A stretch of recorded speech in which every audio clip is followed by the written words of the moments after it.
2 साल, ऑलमोस्ट 2 साल हो चुके हैं जब मैंने अपना लास्ट कंप्यूटर बनाया था एंड मुझे अभी यकीन नहीं हो रहा कि मैं ये चीज़ कह रहा हूँ।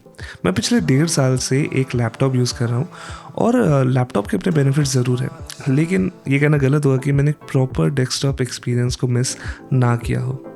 तो मैंने सोचा कि क्यों ना एक नया पीसी बनाया जाए और आपको इसके बारे में बताया जाए। तो इस पीसी के लिए मैं यूज़ कर रहा हूँ डीपकूल का CG530, जो एक डुअल चेम्बर वाला मिड टावर पीसी केस है। अब इसका जो मार्केट में प्राइस है वो 6,000 रुपये के आसपास है। अब मेरा इनिशियल प्लान था कि मैं एक मिनी एटेक्स पीसी बनाऊं, लेकिन ऑनेस्टली प्राइसेस देख के और कंपोनेंट की अवेलेबिलिटी देख के मैंने अपना थोड़ा सा प्लान ज़रूर चेंज कर लिया। लेकिन डेफिनेटली प्लान है कि फ्यूचर में एक मिनी एटेक्स कंप्यूटर ज़रूर बनाना है। अब इस केस का फीचर सेट मुझे अच्छा लगा, खासकर जो कलरफुल टैब्स वगैरह हैं यहाँ हुआ, और ये देख के मुझे थोड़ी हैरानी हुई कि 2025 में हमारे पास एक 6,000 रुपये पीसी केस है जहाँ पे कैप्टिव थंब स्क्रूज नहीं है पैनल्स लगाने या उतारने के लिए। ये देख के थोड़ा सा मुझे दुख ज़रूर हुआ। अब इस केस में फैंस या रेडिएटर्स लगाने के लिए काफ़ी सारी जगह मौजूद है एंड बिकॉज ये एक डुअल चेम्बर वाला केस है, यहाँ पे केबल मैनेजमेंट के लिए भी काफ़ी सारी जगह मौजूद है एंड आपको इसकी ज़रूरत पड़ेगी बिकॉज यहाँ पे बहुत सारी केबल्स है।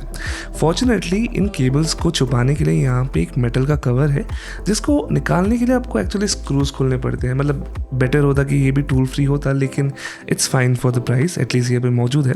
अब इस कवर के नीचे आपको इस केस का फ़ैन हब भी दिखता है। अब ये ARGB प्लस आपकी फ़ैन की स्पीड को कंट्रोल करने के लिए बना है और आप इसको डायरेक्टली मदरबोर्ड के थ्रू कंट्रोल कर सकते हैं। ये काफ़ी ज़्यादा नीचे माउंटेड है और आपकी RGB केबल से बहुत ज़्यादा प्रेशर डालता है, बहुत ही अजीब से एंगल पे मुड़ती है आपकी केबल्स। लेकिन मुझे ये देखिए खुशी है कि एटलीस्ट ये फीचर इन्होंने यहाँ पे इंक्लूड किया है। अब मुझे पहले लगा था कि आप इस केस के सामने वाले ग्लास को निकाल सकते हैं, लेकिन ऐसा पॉसिबल नहीं है अनफॉर्चुनेटली। मैंने मैनुअल भी चेक किया था, वहाँ भी इसके बारे में कोई इंस्ट्रक्शन नहीं, लेकिन यहाँ पे डेफिनेटली कुछ स्क्रूज मौजूद है। अब ये केस बाय डिफॉल्ट आपको 4 फैंस के साथ मिलता है, जिसमें से 3 रिवर्स डिजाइन वाले हैं और एक नॉर्मल वाला फैन है। अब मैं नॉर्मल इनको कह रहा हूँ, लेकिन ये काफ़ी ज़्यादा फ्लैशी फैंस है बिकॉज आपको यहाँ पे 2 इन्फिनिटी मिरर्स का डिज़ाइन मिलता है, आपको बहुत सारी RGB मिलती है और 6,000 रुपये में आपको 4 फैंस मिलना केस के साथ I would say is a good deal. For some unknown reason इस केस के फैंस के साथ जो स्क्रूज आते हैं वो बहुत ज़्यादा लंबे हैं। मैंने अपनी लाइफ में बहुत सारे फैन स्क्रूज देखे, लेकिन इतने लंबे फैन स्क्रूज आज तक नहीं देखे थे। अब यहाँ पे प्रोसेसर है इंटेल का i5-14600K। अब एक रिव्यू सैंपल था जो इंटेल ने काफ़ी टाइम पहले भेजा था, तो वो एक इजी चॉइस थी। लेकिन जो मदरबोर्ड है वो एक्चुअली एक B760 MSI का मदरबोर्ड है एंड ये मुझे सेकेंड हैंड डील मिली थी जो बहुत ही ज़्यादा अच्छी डील थी एंड मैं ओवरक्लॉक नहीं करने वाला, तो ये एक्चुअली मेरे यूज़ केस के लिए परफेक्ट था। एंड रैम पे भी फॉर्चुनेटली मेरे ज़्यादा खर्चे नहीं हुए बिकॉज ये भी एक रिव्यू सैंपल था जो किंगस्टन की तरफ से आया था। अब एक इन्फ्लुएंसर या रिव्यूअर होने का फ़ायदा एक ज़रूर होता है कि आपको फ्री में कुछ सामान ज़रूर मिल जाता है, चाहे अपने पर्सनल अपग्रेड्स के लिए क्यों ना हो। एंड डीपकूल ने भी इस बिल्ड में काफ़ी ज़्यादा मदद की है with the case, with the cooler and the PSU as well. और उन्होंने अपना नया लिक्विड कूलर भेजा है which is the LE360 V2 version. अब डेफिनेटली डीपकूल ने ये सामान स्पॉन्सर किया है, लेकिन मैंने उनके प्रोडक्ट्स पहले भी यूज़ किए हैं एंड उनको रिकमेंड करने में मुझे कोई प्रॉब्लम नहीं है। अब ये जो कूलर है ये 360 मिलीमीटर वाला लिक्विड कूलर है और 240 मिलीमीटर में भी अवेलेबल है। अब इसकी खास बात यह है कि इसमें बहुत सारी RGB है एंड इसकी जो परफॉर्मेंस है वो काफ़ी ज़्यादा रिलायबल है और इसका जो प्राइस है वो अफोर्डेबल भी है। अब मुझे ये देख के काफ़ी अच्छा लगा कि ये ऑलमोस्ट प्री असेंबल आता है आउट ऑफ द बॉक्स। मतलब आपको फैंस वगैरह असेंबल करने की ज़रूरत नहीं, बस आपको अपने CPU माउंट के हिसाब से यहाँ पे ब्रैकेट लगाना है and you are ready to go. अब फाइनली हम लोग केस के अंदर अपनी असेंबली शुरू कर सकते हैं एंड मैं स्टार्ट करता हूँ सबसे पहले by installing the motherboard. And मैं इस चीज़ का ज़रूर ध्यान रखता हूँ कि जो भी स्टैंड ऑफ्स है वो सारे के सारे मैं इंस्टॉल करूँ, बिकॉज अगर आप ऐसा नहीं करते तो शॉर्ट सर्किट होने के चांस थोड़े से बढ़ जाते हैं। अब शॉर्ट सर्किट जैसा इशू ना हो उसके लिए एक बहुत अच्छी पावर सप्लाई भी ज़रूरी है एंड इसके लिए हमारे पास है डीपकूल गेमर स्टॉर्म की PN750M, जो एक 80+ gold rated fully modular power supply है। अब ये ATX 3.1 नेटिव सपोर्ट के साथ आती है। इसका मतलब सिंपल ये है कि बहुत ही अच्छी क्वालिटी की पावर सप्लाई है और इसकी 10 साल की वारंटी भी मौजूद है। अब इसका जो प्राइस है आई थिंक 8,000 रुपये के आसपास है, जो मेरे ख्याल से ठीक है for this type of PSU। And इसमें बहुत ही अच्छी बात यह है कि स्लीव्ड केबल्स के साथ आता है, तो इसकी वजह से थोड़ी सी केबल मैनेजमेंट ईजी हो जाती है। जो केबल की क्वालिटी है वो थोड़ी अच्छी फील होती है।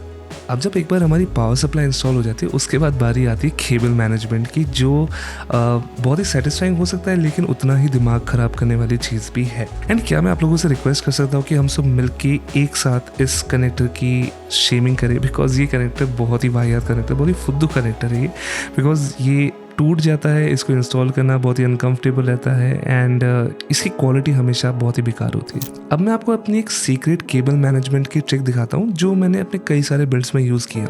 जब आपके पास बहुत सारी फ़ैन केबल्स या लंबी पतली केबल्स मैनेज करने को होती है ना, तो आप उनको सिंपली एक चोटी में कन्वर्ट कर सकते हैं।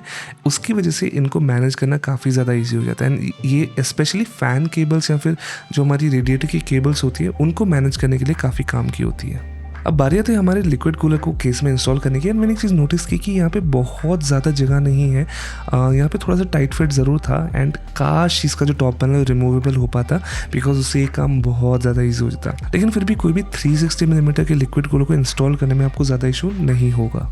अब वैसे तो इस कूलर के साथ थर्मल पेस्ट प्री अप्लाइड आती है, लेकिन मैं यहाँ पे अपनी थर्मल पेस्ट अप्लाई कर रहा हूँ विच इज़ द आर्कटिक MX6। अब इसके बारे में काफ़ी सारे मैंने पॉजिटिव रिव्यूज़ देखे हैं, तो मैंने सोचा क्यों ना इस बिल्ड के साथ एक्सपेरिमेंट करके देख लेते हैं। अगर ज़रूरत पड़े तो बाद में इसको मैं ईजिली चेंज भी कर सकता हूँ। अब ओवरऑल केस में कंपोनेंट्स इंस्टॉल करना एक्चुअली काफ़ी ज़्यादा इजी था, बिकॉज ऑलरेडी कूलर भी प्री असेंबल था, या फिर मेरे पास जो कंपोनेंट्स है इतना ज़्यादा कॉम्प्लेक्स है नहीं, तो ये सब जल्दी हो गया। लेकिन एक्चुअली जो टाइम लगा वो है केबल मैनेजमेंट में, बिकॉज मुझे ईजिली 2 घंटे लग गए सारी केबल्स अच्छी तरह क्लीनली रूट करने में, ताकि मैं बाद में भी फ्यूचर में इनको इधर उधर कर सकूँ आराम से। तो ये एक ऐसा प्रोसेस है जहाँ पे अगर आप चाहे तो बहुत ही कम टाइम डाल सकते हैं या तो बहुत ज़्यादा टाइम डाल सकते हैं। मैं जनरली प्रेफर करता हूँ थोड़ा सा एक्स्ट्रा टाइम डालना, ताकि वो दिखने में ओवरऑल क्लीन लगे।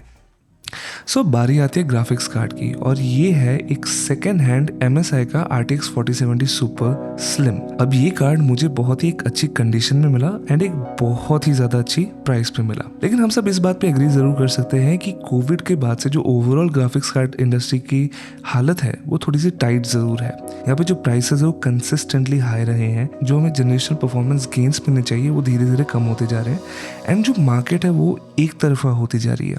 आपको सिर्फ NVIDIA कार्ड्स दिखते हैं हर जगह, रेडियन तो गायब ही है। लेकिन क्या कर सकते हैं, हमें ग्राफिक्स कार्ड तो फिर भी खरीदने पड़ेंगे ही। तो इसलिए मैंने हमेशा से रेकमेंड किया है कि अगर आपके पास ऑप्शन है तो सेकेंड हैंड ग्राफिक्स कार्ड पे भी ज़रूर ध्यान दें, बिकॉज कई बार आपको बहुत अच्छी डील्स मिल जाती है। अब मे बी आप थोड़ा सा परफॉर्मेंस या फिर क्वालिटी के साथ कॉम्प्रोमाइज़ करेंगे, लेकिन आपके कई सारे पैसे बच सकते हैं।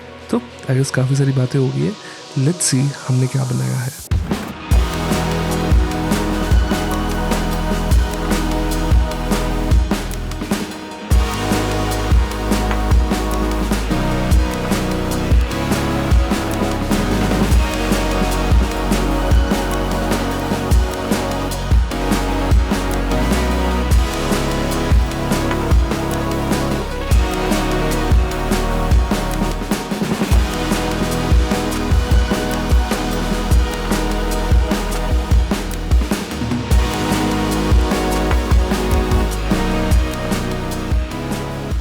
सो फाइनली हमारा PC बिल्ड कंप्लीट है and the overall experience was great. मतलब कोई प्रॉब्लम नहीं आई पूरे सेटअप में भी, एंड जो मेरा एक्सपीरियंस था वापस लैपटॉप से है ना PC में स्विच करने का, वो मेरे लिए काफ़ी अच्छा रहा। अब आई डोंट थिंक कि है ना 4070 सुपर या फिर 14600K की परफॉर्मेंस के बारे में आपको बहुत कुछ जानना है, because these are very reliable parts and इनको लॉन्च में काफ़ी ज़्यादा टाइम हो चुका है, तो काफ़ी सारे बेंचमार्क्स ऑलरेडी अवेलेबल है।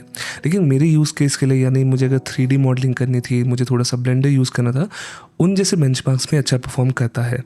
और अगर गेमिंग की बात करूँ, वहाँ पे मेरी जो कैजुअल गेमिंग है, यानी बेसिकली ना ऑनलाइन गेम्स वगैरह खेलनी होती है, वहाँ पे ये काफ़ी ज़्यादा रिलायबल परफॉर्मेंस देता है। और मैं 2K पे गेमिंग करता हूँ, वहाँ पे मुझे कंसिस्टेंटली ऑलमोस्ट 150-200 FPS मिल रहे हैं। अगर मैं कूलर के टेम्परेचर्स की बात करूँ, वो भी अंडर कंट्रोल है। यहाँ पे मेरे CPU पे टेम्परेचर्स 84 पे गए थे, वो भी एक बहुत ही मुश्किल सिनेमेंच रन पे। एंड याद रखिए ये एक 14 कोर CPU है, वो भी इंटेल का पुराने जनरेशन का। अगर आप इंटेल के नए 15 जनरेशन या फिर राइजन का कोई प्रोसेसर यूज़ करने वाले हैं, तो आपको टेम्परेचर्स में कोई कंप्लेंट नहीं होगी। बाकी केस के फैंस थोड़े से लाउड ज़रूर थे आउट ऑफ द बॉक्स, लेकिन एक बार जब मैंने इसमें कस्टम प्रोफाइल सेट कर दिया तो उसके बाद मुझे इसमें भी कोई प्रॉब्लम नहीं हुई। आप या तो अपने मदरबोर्ड के बायोस से ना फैन स्पीड सेट कर सकते हैं, या फिर कोई डेडिकेटेड ऐप भी यूज़ कर सकते हैं। अब जनरली मुझे पसंद है कि मेरे फैंस तब तक स्पिन ना करें जब तक टेम्परेचर्स 40-45 डिग्रीज के ऊपर ना जाए, बिकॉज मुझे फ़ैन की नॉइज़ नहीं पसंद ऑनेस्टली। तो एक बार जब मैंने मैनुअली सब कुछ सेटअप कर लिया यहाँ पर, मुझे उसके बाद कोई कंप्लेंट नहीं हुई।